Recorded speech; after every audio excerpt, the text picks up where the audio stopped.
Thank you, sir. Without your inspiration, we would not be doing design thinking. You give us the freedom to do that. May I request our guest of honor, Shrisan Patroda, now to so kindly address.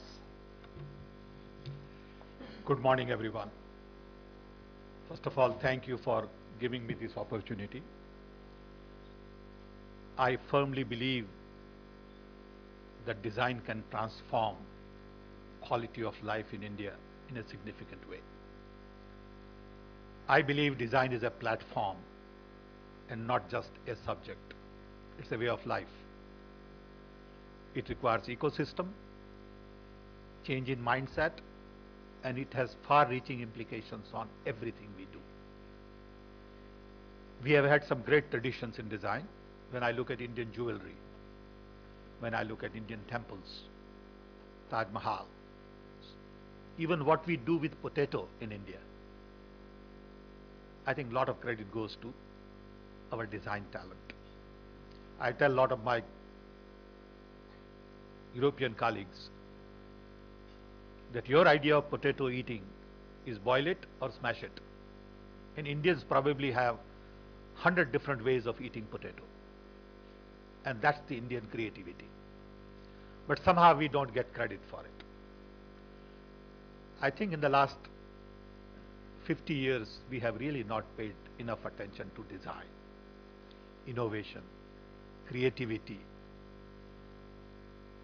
Today, this government is really committed and doing some very interesting things, but we don't get credit for it. For example, right to information is a very creative idea for Indian democracy at this point in time in the history. So we have right to information, but we don't have information organized in the manner people need. Similarly, we have created right to education, Narega, food security. These are some big ideas which require a lot of design in back of it to deliver. So we have this idea called RTI, but there is no design in place for RTI to deliver to people transparency, accountability, and all of that. This government also decided to put together a knowledge commission 8 years ago to really look at the aspects of knowledge institutions and infrastructure that India would need in the 21st century. We had some great ideas, a lot of these ideas in the system. We are working through it, and design was one of the elements there. Then we took knowledge network to connect all our education institutions, R&D institutions, with 1500 nodes to connect 40 gigabit bandwidth to really improve collaboration, share resources, knowing that all research today requires great deal of collaboration, happening faster than ever before, and is multidisciplinary. This network is already built, working, but we really don't know how to use it. You have great resource, but very few people really use it. I would like design to be the core of that network. Can we really create multiple institutions of design and connect them? So there is a group of people working on design for the government, design for agriculture, design for health, design for education, design for textile. And there are hundreds of subjects. On one hand, you need verticals. On the other hand, you need horizontal. And we need to do both of those things simultaneously. So we have talked about using NKN to really build design capabilities.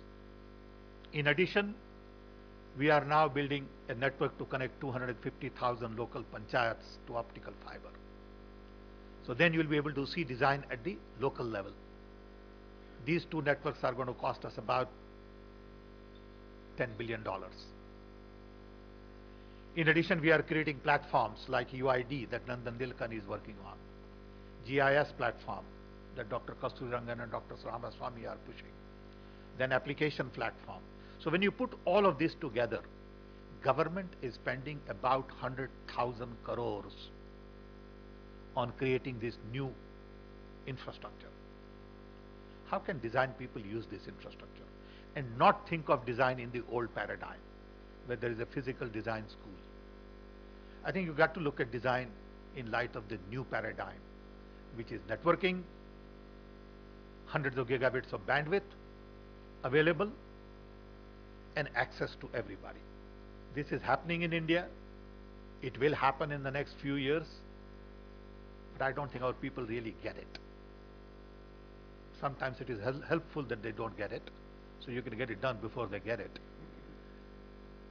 But I tell you, this government is really pushing very hard on a lot of innovative ideas. The fact that we declared 2010, 2020 as the decade of innovation itself is an accomplishment. For a nation of this size to say we will have a decade of innovation and will push innovation for next 10 years is a great accomplishment. The question is, what do we all do with it? How do we capitalize on it? And how do we really push our ambitions forward? Like this evening, there is a meeting of 120 all over the world Indian ambassadors. And I am getting an opportunity to talk about the role of innovation in our foreign policy. Nobody had ever thought of it. US has used higher education as an instrument of foreign policy for the last 50 years. Every finance minister in Latin America has gone to school at University of Chicago. Can we in India really use design and innovation as an instrument of foreign policy also? These are all the challenges ahead of us. I feel very good that we are all here to talk about it. Some of my friends here have been pushing this for last couple of decades. I'm glad that Minister and Secretary has taken interest in this subject. And I hope in the next few years we can launch hundreds of design institutions. This country of 1.2 billion can't have 5, 10, 20 design institutions. Design has to be part of the culture. It has to be taught in school. And it has to be everywhere. It has to be pervasive. And I think it's about time that we put all our brains together to use the network, look at new technology, and really be creative and innovative in creating design solutions and not go back to the traditional approach. This whole idea of physical infrastructure doesn't make sense anymore. It has to be all virtual infrastructure. No need to build buildings, get 20-acre land, build a campus, and then have no content. And that's what we have been doing in the past. You know, today when you tell somebody you want to build a university, immediately they would say, I need 250-acre land. And I tell them, you can have classes at railway stations, bus stands, shopping centers, Starbucks, restaurants.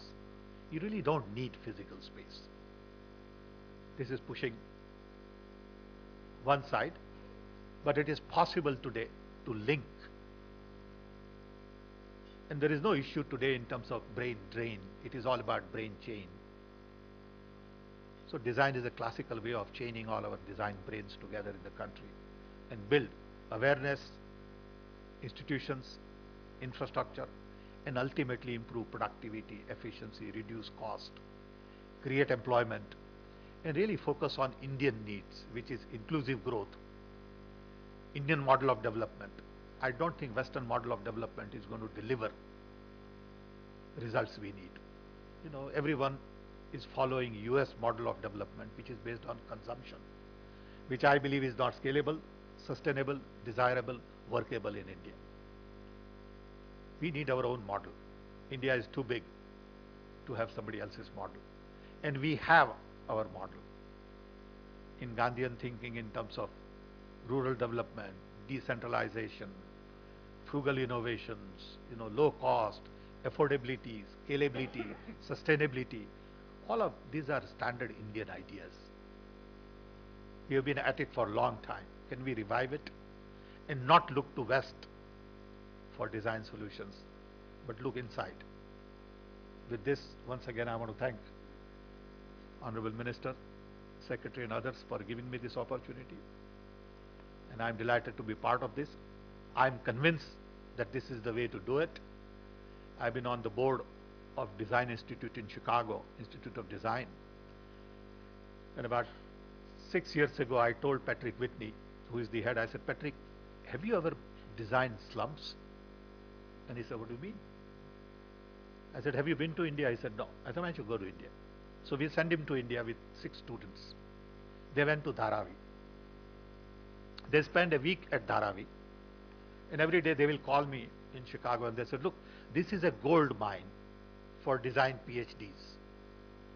He said, we have no idea that this place is dying for new design solutions. He said, we are just studying how water gets into Dharavi and how people store water. Itself is a design challenge. Now why don't we in India look at it? How food gets into Dharavi, how jobs are created in Dharavi, how Dharavi people find jobs. Unfortunately, when you get a degree in design, you want to work for Cartier, you want to work for Louis Vuitton, but you don't want to design better slums. I think that's the challenge in India. I have said time and time again, best brains in the world are busy solving problems of the rich, who really don't have problems to solve. As a result, problems of the poor don't get the right kind of talent.